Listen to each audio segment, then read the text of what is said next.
Hello friends. देखिए आप सबकी ये समस्या रहती है कि हम जो पढ़ते हैं वो हमें याद नहीं रहता है। इसका क्या कारण है? और ये जो समस्या है ये आप एक की नहीं है, बाकी बहुत से दोस्तों की ये समस्या है।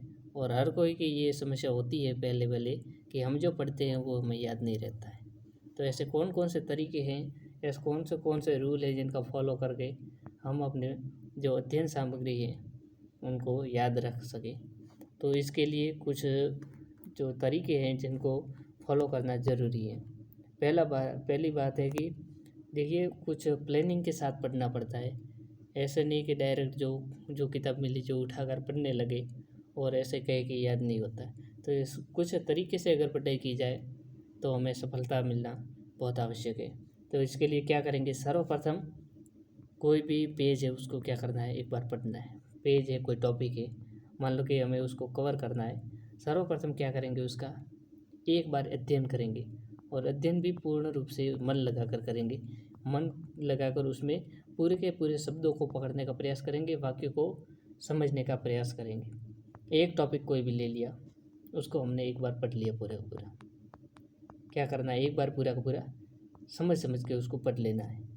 पढ़ने के बाद क्या करना है कि जितना भी हमें याद रहा उसमें से उसको क्या करना है, लिखने का प्रयास करना है।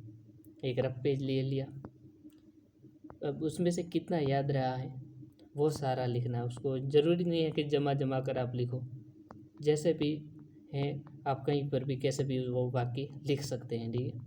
उसमें से जो ये क्रम से याद रहे हैं वो लिखना है। ऐसा जरूरी नहीं कि शब्द से शब्द पूरा का पूरा एक एक शब्द एक एक वाक्य जो किताब में लिखा हुआ है ऐसा का ऐसा याद रहे।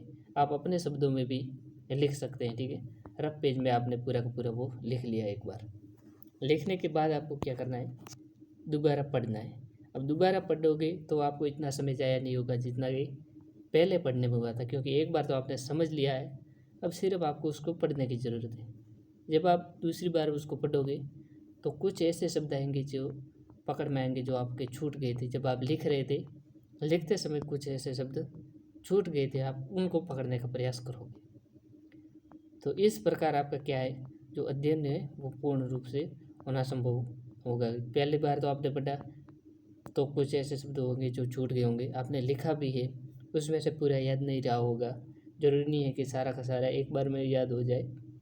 तो दूसरी बार पढ़ोगे तो दूसरी बार जब पढ़ते हो तो वो शब्द पकड़ में आ जाते हैं और आपको ये सब समझ में आ जाता है, ठीक है। अब समझ में आने के बाद जैसे कि मान लो कि कोई शब्द छूट गया है, तो आपने जब लिखा है तो लिखने में कहाँ कहाँ पर कौन कौन से संबंधित छूट गया है वो आप रफ में लिख ले उसके पास, ठीक है। मान लो कि ये सब छूटे थे तो आप ये पता चल गया कि ये शब्द है, लेकिन उसको लिखे। भले ही आपको पूरा पता चल गया कि ये है, लेकिन लिखना जरूरी है, क्योंकि आप लिखोगे तो आपको याद रहेगा कि ये शब्द इस प्रकार से था। तो लिखा हुआ जल्दी भूलते नहीं हैं। इस कारण पढ़ने के बाद लिखने का भी प्रयास करना है। आपने लिख लिया उसको, लिखने के बाद क्या करोगे, आप उसको दोहराओगे। मान लो कि आज लिख लिया, पढ़ लिए, तो कल एक दिन के बाद उसको एक बार रिवाइज करना जरूरी है। पूरा का पूरा भले पढ़े नहीं, ऊपर ऊपर से आपने पढ़ लिए पूरे पूरे में, एक बार दोहरा दिया। उसके बाद एक सप्ताह या फिर 10 दिन के बाद वापस आपको उसको देखना है। कोई टॉपिक है वो आपने कर लिया है एक बार, तो 7 8 या 10 दिन के बाद वापस उस टॉपिक को देखना है एक बार। और इसके बाद 7 8 दिन बाद देख दिया, अब वो आपके क्या है कि माइंड में सेट हो गया। और ज़रूरी नहीं है कि ये पूर्ण रूप में अपने जीवन में स्थायी हो गया कि अब भूलेंगे नहीं। आपको कम से कम, ठीक है, मैं कम से कम कह रहा हूँ, आप वापस से उसको भले ही 3 4 दिन में भी देख सकते हैं, लेकिन कम से कम आपको 7 दिनों में देखने के बाद 1 महीने के बाद भी उसको एक बार देखना पड़ेगा, एक बार उसको वापस पढ़ना पड़ेगा। तभी आपको पूरा का पूरा याद रहेगा, वरना इसके लिए परिश्रम करना तो ज़रूरी है, क्योंकि अपने आप बैठे बैठे तो याद होने वाला नहीं है। तो वापस उसको दोहराना तो पड़ेगा। एक बार दोहरा दिया, उसके बाद क्या है, जो अपने याद रहने से संबंधित जो क्या क्या संबंधित है, तो नींद बहुत संबंधित है। क्योंकि आप पढ़ते ही जाते हैं, लगातार पढ़ते जाते हैं, माइंड में जो ओवरफ्लो होने लगता है, तो वह जो पहले वाला भूल जाते हैं और नया नया जो याद करते रहते हैं, इसलिए लास्ट वाला भूलते चले जाते हैं। इसलिए माइंड को विश्राम देना बहुत आवश्यक है।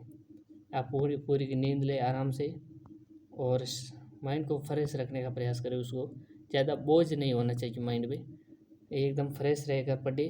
आप टॉपिक एकदम क्लियरली रखें कि कर दिया बस, मुझे ये टाइम टू टाइम कितना नींद लेनी है, कितना पढ़ना है। पढ़ने के बाद भी थोड़ा सा 1 घंटा 2 4 5 घंटे मान लेके कोई पढ़ लेता है और कोई ऐसा 2 3 घंटे मुश्किल से निकालता है। निकालने के बाद आपको थोड़ा सा बीच में रेस्ट भी लेना है 10 15 मिनट का, उसके बाद अगला टॉपिक स्टार्ट करना है। तो ये भी होना ज़रूरी है। नींद के अलावा जो प्रभावित करता है वो हमारे लिए मोबाइल है। मोबाइल का अनावश्यक उपयोग भी हमारी पढ़ाई में बाधक बन सकता है।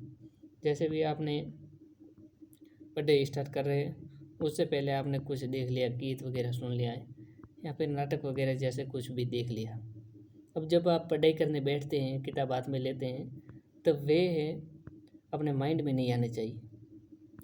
जैसे कि कुछ गीत सुना है, अब आप पढ़ने बैठे हैं और वो गीत बज रहा है, कानों में सुनाई दे रहा है माइंड में, तो ये भटकाने का प्रयास करें, ऐसा नहीं होना चाहिए। इसलिए अनावश्यक उपयोग उसका कम से कम होना चाहिए। ज़रूरी है आप टाइम पास करना चाहते हैं तो कुछ पढ़ाई से रिलेटेड कोई खबर वगैरह देख लें।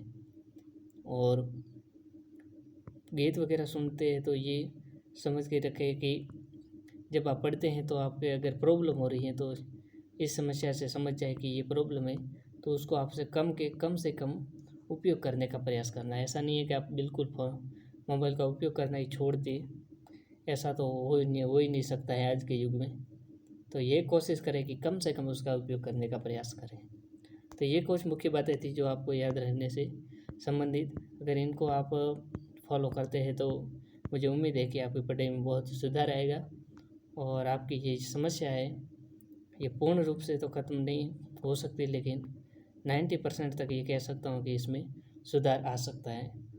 अगर अच्छे लगे तो फॉलो कीजिएगा, मेरे तो सुझाव यही है। तो मिलेंगे अगली कोई भी सूचना के साथ। अगर आपको इसमें कोई कमी लगी है तो ज़रूर बताएं और आपका सुझाव है कि आपको ये कैसा लगा है। आपको अगर पसंद है तो लाइक करें और कमेंट में भी अपने विचार रखने का प्रयास करें। धन्यवाद।